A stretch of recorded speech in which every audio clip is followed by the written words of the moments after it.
Hello everyone, my name is Lavasya and I welcome you my YouTube channel where we are going to learn about grammar, English grammar. So how to को हम कैसे इस्तेमाल कर सकते हैं, इसके क्या मीनिंग बनता है, इसको कैसे टेंस से हम रिलेट कर सकते हैं, सारी चीज़ हम इस वीडियो लेक्चर में देखने वाले हैं। तो चलिए हम स्टार्ट करते हैं हाउ टू को पढ़ने के लिए। तो आज के वीडियो लेक्चर में हम जो पढ़ने वाले हैं वो है will how to having to had to will how to cell how to, ये सारी चीज़ें हम पढ़ने वाले हैं।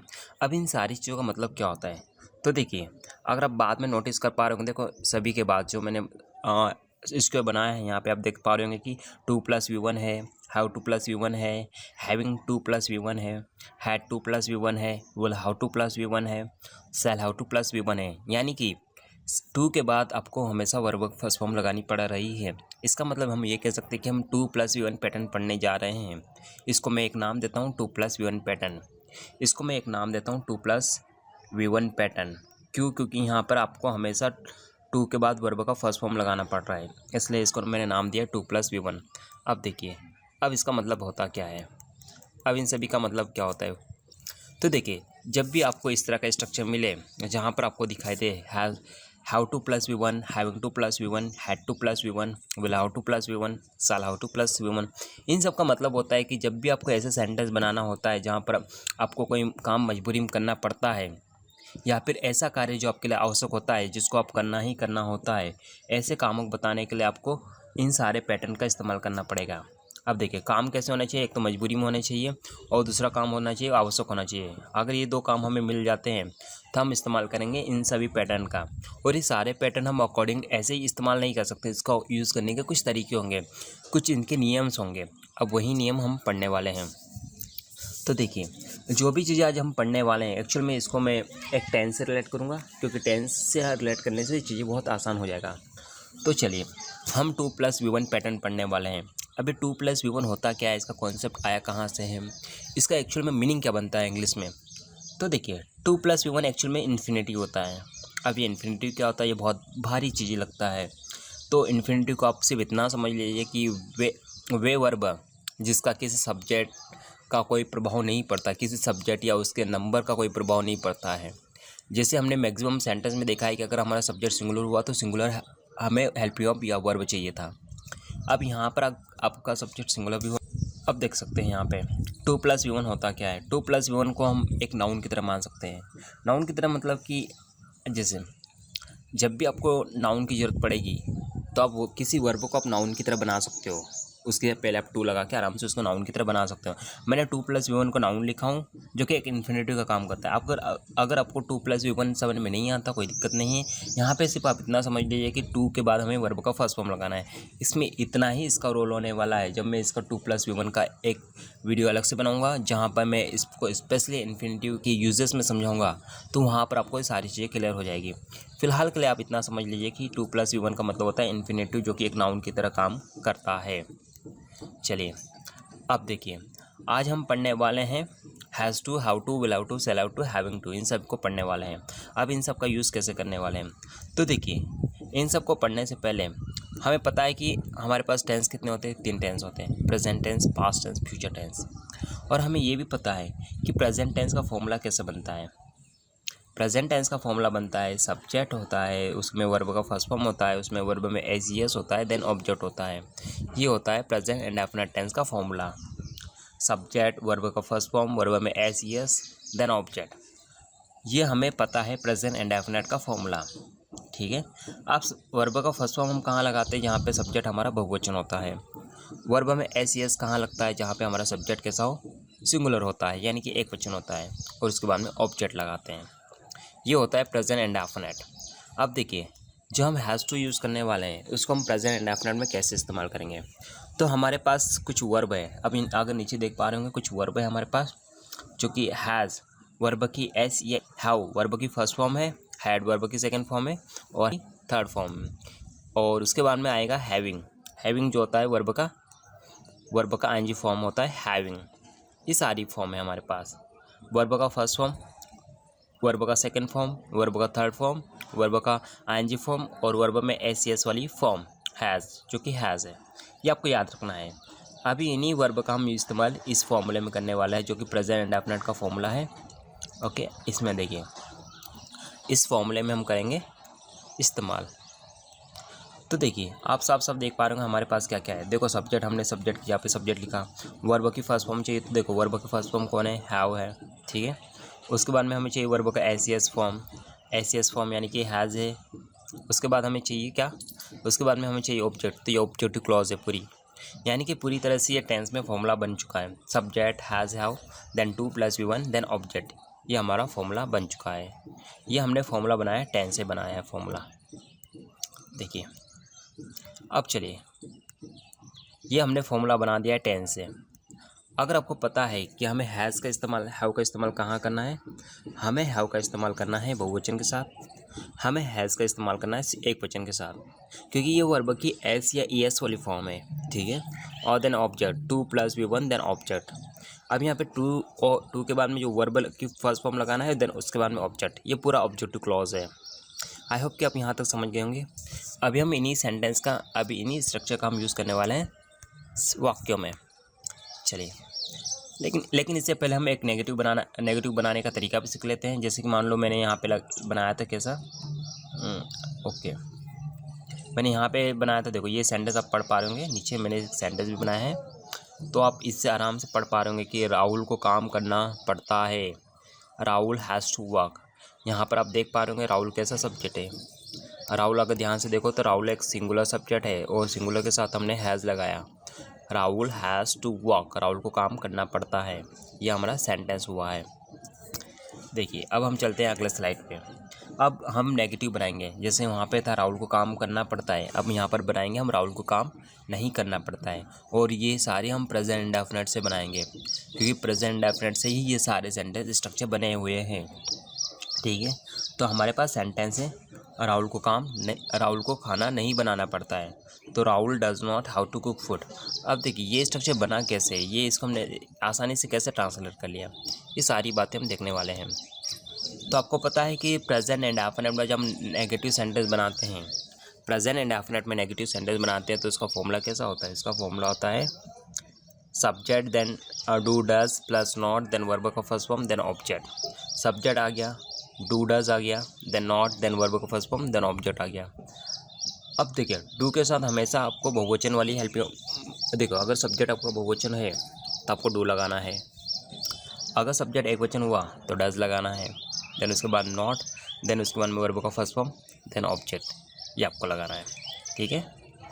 अब देखिए यहाँ पे ये हमारा आ गया सब्जेक्ट आ गया है, ये हमारा हेल्पिंग वर्ब आ गया डू, और ये हमारे हेल्पिंग वर्ब आ गया डैज। अब चाहिए नॉट, हमने नॉट भी कर दिया। अब यहाँ पे चाहिए वर्ब का फर्स्ट फॉर्म, तो देखिए यहाँ पे वर्ब का फर्स्ट फॉर्म क्या मिलेगा आपको, हैव मिलेगा। देखिए have first form, had second, had third form, having verb क्या एनजी वाली फॉर्म है, उसके बाद में हैज़ जो है वर्ब में एस यस वाली फॉर्म है, ठीक है। तो यहाँ पे हमने वर्ब का फर्स्ट फॉर्म लगा दिया हैव, उसके बाद में ऑब्जेक्ट लगा दिया 2 + V1 + ऑब्जेक्ट, ये हमारा ऑब्जेक्टिव क्लॉज होती है जो कि हमने यहाँ पे इस्तेमाल किया है। अब इन सब के बाद हम देखेंगे कि हम सेंटेंस में कैसे इस्तेमाल कर सकते हैं। तो हमारे पास कुछ सेंटेंस था, यहाँ पे आप देख सकते हो। पहले सकारात्मक वाला सेंटेंस है, राहुल को काम करना पड़ता है, Rahul has to work, Rahul को खाना नहीं बनाना पड़ता है, Rahul does not have to cook food, Rahul does not have to cook food. Okay, या फिर मैं इसी को अगर बनाऊँ तो Rahul does not have to work, Rahul does not have to work, Rahul को काम नहीं करना पड़ता है। ये सारे फॉर्मूले हैं। अब हम इसको यूज़ करने वाले हैं। अब इन दोनों को हम एक साथ देखने वाले हैं कि हम इसको कैसे हम रिलेट कर सकते हैं, दोनों को आपस में अगर एक साथ हम पढ़ेंगे तो हम आसानी से समझ सकते हैं। देखिए जो मैं इस्तेमाल करना जा रहा हूँ वो है प्रेजेंट टेंस, क्योंकि प्रेजेंट की बातें, वैसे पास्ट क्योंकि तो पास्ट टेंस से हम पास्ट इंडेफिनिट से हम रिलेट करेंगे, वैसे अगर फ्यूचर होगा तो फ्यूचर इंडेफिनिट से हम रिलेट करेंगे। देखिए आप देख पा रहे होंगे यहाँ पे एक सेंटेंस बना हुआ है, ठीक है। Subject plus has then verb का 2 + V1 देन ऑब्जेक्ट होता है। और इधर अगर हम देखें तो यहाँ पर भी एक स्ट्रक्चर बना हुआ है, subject plus do does plus have plus object, ये हमारा स्ट्रक्चर यहाँ पे बना हुआ है। अब इसका मतलब क्या होता है, ये नेगेटिव के लिए बनाया है हमने, और नेगेटिव के लिए बनाया तो हमने हेल्पिंग भी यूज़ कर लिया do does, then have, then to plus V1, then object. ये हमने स्ट्रक्चर बना लिया। अब आपको पता होना चाहिए कि सब्जेक्ट अगर एक वचन होता है तो आपको डैश का इस्तेमाल करना है, सब्जेक्ट अगर बहुवचन होता है तो आपको डू का इस्तेमाल करना है। ये सारी बातें। अब हम चलते हैं सेंटेंस में। मेरा पहला सेंटेंस है I have to go back, मुझे वापस जाना है। इसका नेगेटिव बनेगा I do not have to go back, मुझे वापस नहीं जाना है। आई हैव टू नो, मुझे अभी जानना है। I do not have to know, मुझे अभी नहीं जानना है। I have to get up early in the morning, I have to get up early, मुझे जल्दी उठना है, उठना पड़ता है या उठना है। इसका नेगेटिव बनेगा I do not have to get up early. अब हमारे पास फोर्थ सेंटेंस है he has to take medicine. इसके बाद हमारे पास इधर सेंटेंस है he does not have to take medicine, he does not have to take medicine. तो ये हमारे कुछ सेंटेंसेस बने हैं। अब इन्हीं सेंटेंस का अब चलिए हम पास्ट में कैसे इस्तेमाल कर सकते हैं। ये हमारा हुआ अभी जो हमने पढ़ा है, ये एक्चुअल में हमने पढ़ा है has to plus V1, has to plus V1 पढ़ा है हमने, और इसके साथ ही साथ हमने पढ़ा है हैव टू प्लस V1, इसके साथ ही हमने पढ़ा है हैव टू प्लस V1, ये हमने पढ़ा है। अब हम आगे बढ़ने वाले हैं। अभी हम क्या करेंगे, अब इन्हीं सेंटेंस का हम इस्तेमाल करेंगे पास्ट टेंस को लेकर। अब यहाँ पे देखिए एक रूल मैंने लिखा है, आप इस रूल को थोड़ा पढ़ लीजिएगा। ये रूल्स आसानी से आपको समझ में आ जाएगा। ये रूल कहता है कि डू डज डिड के बाद हमेशा आपको वर्ब का फर्स्ट फॉर्म लगाना है। डू डज डिड के बाद हमेशा आपको वर्ब का फर्स्ट फॉर्म लगाना है, जो कि यूनिवर्सल रूल होता है, और ये पूरी ग्रामर में आपको ये काम आएगा। ये रूल्स कुछ भी नहीं होता, अगर मल्टीपल टाइम्स आप प्रैक्टिस करेंगे तो ये रूल्स आपको आसानी से याद हो जाएगा। ठीक है, अब देखिए, अब हम कुछ सेंटेंस है पास्ट टेंस के हम बनाएंगे। पास्ट टेंस का मेरे पास एक सेंटेंस है, इसको हम देखते हैं कैसे हम बना सकते हैं इंग्लिश में। राहुल को काम करना पड़ता है। राहुल को काम करना पड़ा था। Rahul had to work, Rahul को काम करना पड़ा था। अब देखिए ये सेंटेंस है, इसको हमने ट्रांसलेट किया राहुल हैड टू वर्क। अब ये हमने बना दिया, लेकिन बनाया कैसे है उसको हम देखते हैं पहले। आपको अगर पास्ट इंडेफिनिट का फॉर्मूला याद होगा तो सबसे पहले आता है सब्जेक्ट आता है, उसके बाद में वर्ब का सेकंड फॉर्म आता है, देन ऑब्जेक्ट आता है। ठीक है, अब हम यूज़ करने वाले हैं हाउ टू को यूज़ करने वाले हैं। Had plus two plus V1 को यूज़ करने वाले हैं हम लोग। ठीक है, तो देखिए यहाँ पे आप देख पा रहे होंगे हमारे पास सब्जेक्ट आ चुका है, हमारे पास वर्ब का सेकंड फॉर्म भी आ चुका है हैड जो कि वर्ब का सेकंड फॉर्म होता है। ठीक है, first form have, second had और थर्ड हैड। देन हमारे पास ऑब्जेक्ट क्लॉज आ चुकी है। अब इन्हीं से हम बनाएंगे कुछ सेंटेंस। मुझे रोज़ बाजार जाना पड़ा था, तो इसका बनेगा आई, क्योंकि आई है, आई के हिसाब से हमने हैड लगा दिया। हमारे पास वर्ब एक ही है तो हम सिंगुलर और बहुवचन दोनों के साथ हम हैड का इस्तेमाल कर सकते हैं। ठीक है, I had to go to market daily, उसे कपड़े धोने पड़े थे। सी, देखो उससे मतलब कोई गर्ल्स होगी तो सी, और अगर बॉयज़ है तो ही लगा सकते हो आप लोग। ही और she had to wash cloth, तुम्हें खाना बनाना पड़ा था। You had to cook food. ये सारे सेंटेंस। अब इन सब सेंटेंस करने के बाद अब हम देखेंगे इन्हीं के नेगेटिव बनाएंगे।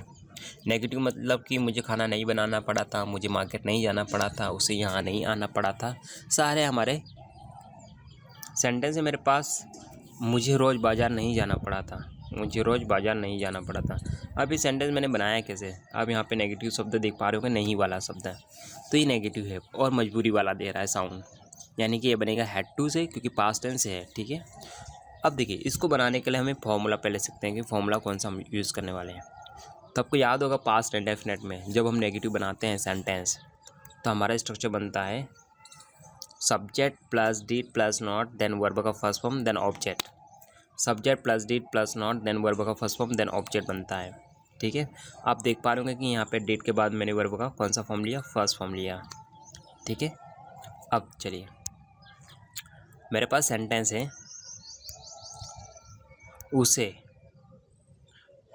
उसे कपड़े नहीं धोना पड़ा। तो उसे यानी कि अगर मान लो कोई गर्ल्स है तो सी और बॉयज़ है तो ही, तो हमने ही लिखा। Did not have to wash cloth, he did not have to wash cloth. ये सेंटेंस हमारा बन चुका है।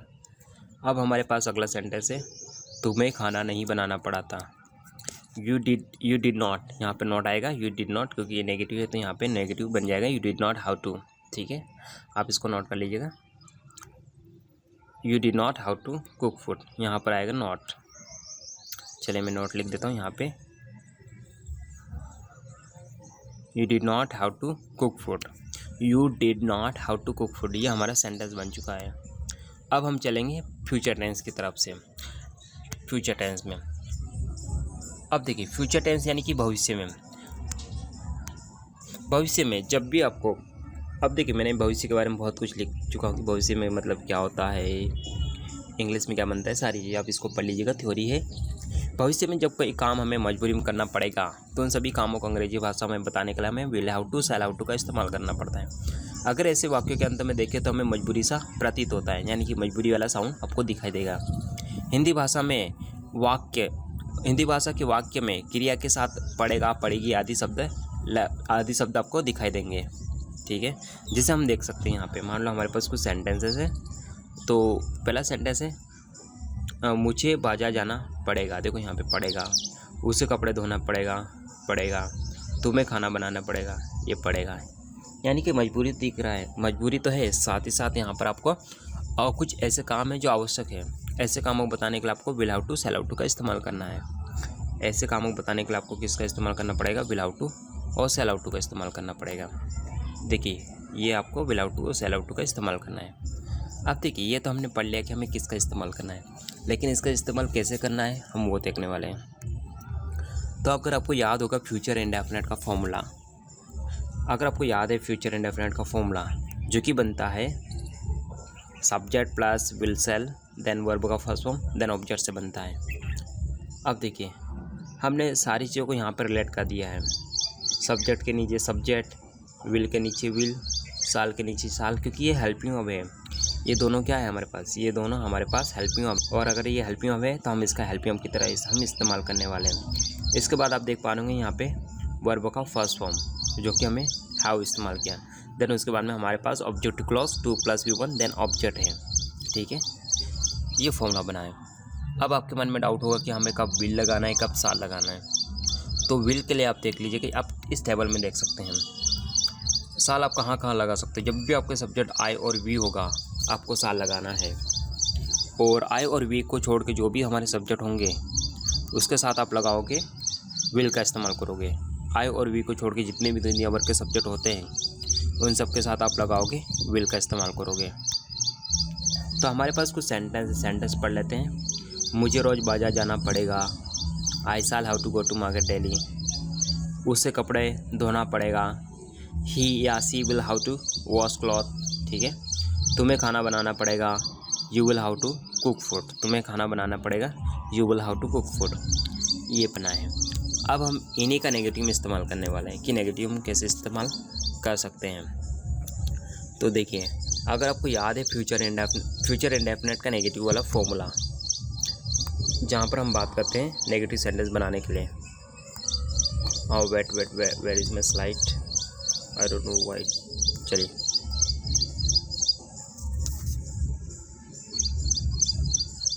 ये रही स्लाइड। अब देखिए यहाँ पे आपको अगर याद होगा फ्यूचर इंडेफिनिट का फॉर्मूला नेगेटिव वाला, तो हमने नेगेटिव वाला फॉर्मूला ही लगाया है। Subject, will, shall, not, verb का फर्स्ट फॉर्म देन ऑब्जेक्ट। इसी फॉर्मूले से ही हम फॉर्मूला बना रहे हैं। तो हमारे पास है सब्जेक्ट आ गया विल, सब्जेक्ट आ गया हमारे पास विल आ गया हेल्पिंग वर्ब, शैल हेल्पिंग वर्ब है। इसके बाद में हमने नॉट लगाया, उसके बाद में वर्ब का फर्स्ट फॉर्म हाउ, देन उसके बाद में हम object clause 2 + V1 then object. ये हमारी ऑब्जेक्ट क्लॉज है। अब देखिए अब हम बनाएंगे सेंटेंस। हमारे पास सेंटेंस है मुझे रोज़ बाजार नहीं जाना पड़ेगा, I shall not have to go to market daily, उसे कपड़े नहीं धोना पड़ेगा, she will not have to wash cloth, तुम्हें खाना नहीं बनाना पड़ेगा, you will not have to cook food. ये हमारे से कुछ सेंटेंस हुआ है। आई होप कि you enjoyed this session very well. तो चलिए अभी हम पढ़ने वाले हैं हैविंग टू। अब जैसे हमने देखा था how to cell, how to, will how to या हैड टू, इन सब को हमने किसी टेंस से रिलेट किया था। अब हम पढ़ने वाले हैं हैविंग टू का इस्तेमाल कहाँ करते हैं, उन सब चीज़ों को देखते हैं हम लोग। तो जैसे हमने देखा है हाउ टू का इस्तेमाल मजबूरी में करते हैं या फिर ऐसे कार्य जो आवश्यक होते हैं, ऐसे कार्यों को बताने के लिए आपको हाउ टू या हैड टू या will how to, cell how to का इस्तेमाल करना पड़ता है। लेकिन अगर मान लो अभी आप, जैसे कि मान लो अभी आप कंटिन्यू में कोई काम कर रहे हो, अगर आप पढ़ाई कर रहे हो तो मैं बोलूँगा कि आप पढ़ाई क्यों कर रहे हो, तो आप बोलोगे कि मुझे पढ़ाई करना पड़ रहा है, मुझे खाना बनाना पड़ रहा है। तो जब भी आपके सेंटेंस में अगर कोई मजबूरी में काम, अगर आप कोई काम मजबूरी में कर रहे हो, अभी कंटिन्यू में आपका काम है और आपका काम मजबूरी में चल रहा है, तो आपको इस्तेमाल करना है हैविंग टू प्लस V1 का इस्तेमाल करना है। ठीक है, अब इसको भी हम टेंस से रिलेट कर सकते हैं। मैं यहाँ पे सब कुछ तो नहीं बताने वाला हूँ, क्योंकि अगर टेंस पढ़ाने लगा तो क्लास बहुत लेंदी हो जाएगी, तो आप समझ सकते हो। यहाँ पे देखिए सब्जेक्ट आ चुका है हमारे पास। वेट